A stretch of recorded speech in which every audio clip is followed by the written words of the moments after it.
Okay, good day. So now let's have a look at the arm. We're going to focus on the anterior compartment of the arm first. So anterior compartment of the arm, there's three muscles in the anterior compartment of the arm. Firstly, this is the biceps brachii. It has two heads. Here is the short head. The short head attaches to the coracoid process of scapula. Before that, I forgot to tell you, this is medial, because you can see scapula here. This is medial. This is lateral. Important to orientate yourself first. So again, this is biceps brachii. This is short head of biceps. You can see attached to the coracoid process. Okay, this is the long head of the biceps. Cannot see the whole of it because it's covered by the pectoralis major muscle here. And distally here you can see it's distal attachment. This is biceps tendon and this is bicipital aponeurosis. Okay, now let's have a look at this muscle here. It is medial to the biceps brachii muscle. This is coracobrachialis. Coracobrachialis. Okay, the third muscle in the anterior compartment of the arm here, you can see. You can only see small part of that muscle. It is beneath, because it's beneath the biceps brachii muscle. So this muscle that is deep to the biceps brachii muscle is the brachialis muscle.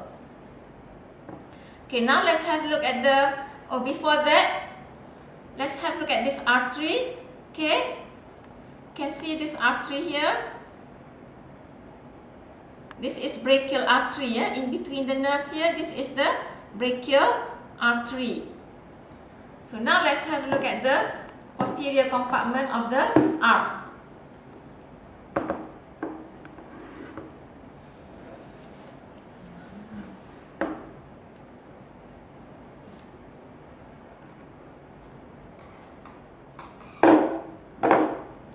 So this is the posterior compartment of the arm. Here you can see triceps brachii muscle. Triceps brachii muscle has three heads. This is long head. The most medial one is the long head. And this is scapula, so this is medial. The most medial one is the long head. Okay, this is the lateral head.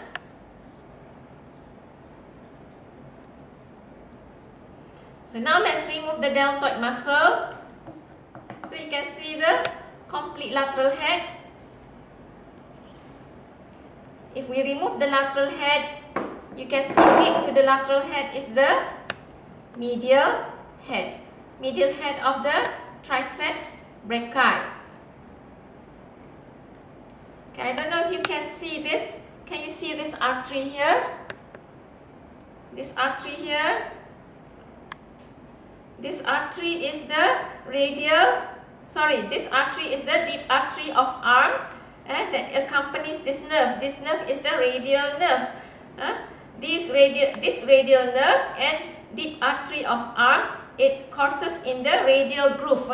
Radial groove posterior to the on the posterior surface of the humerus. Okay. Okay, and here you can see small muscle here. This is anconeus. This is anconeus. Okay, so that's all for arm, anterior and posterior compartment of arm. But now let's have a look at the cubital fossa. Okay, this is the cubital fossa. Okay, this is the cubital fossa.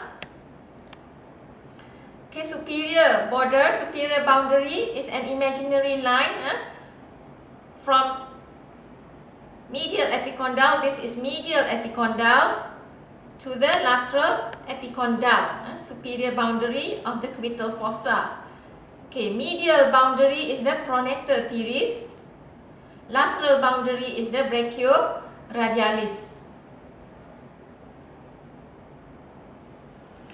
Okay, now let's remove the muscles to see the content of the cubital fossa. Okay, cubital fossa. You can see the floor. Floor is made by the brachialis muscle here. Brachialis muscle, you can see deep to the biceps brachii, and the supinator muscle here makes up the floor of the cubital fossa. The content of the cubital fossa, the most lateral structure here is the radial nerve. Okay, in the cubital fossa you can see radial nerve divides into two. This is deep branch, the motor branch, and this is the superficial branch, the sensory branch. And then there's the biceps tendon, and then there's the brachial artery. And in the cubital fossa, brachial artery divides into two, into radial artery and into the ulnar artery. And then medial to that you'll find the median nerve. Okay, so that's the content of the cubital fossa. Okay, thank you.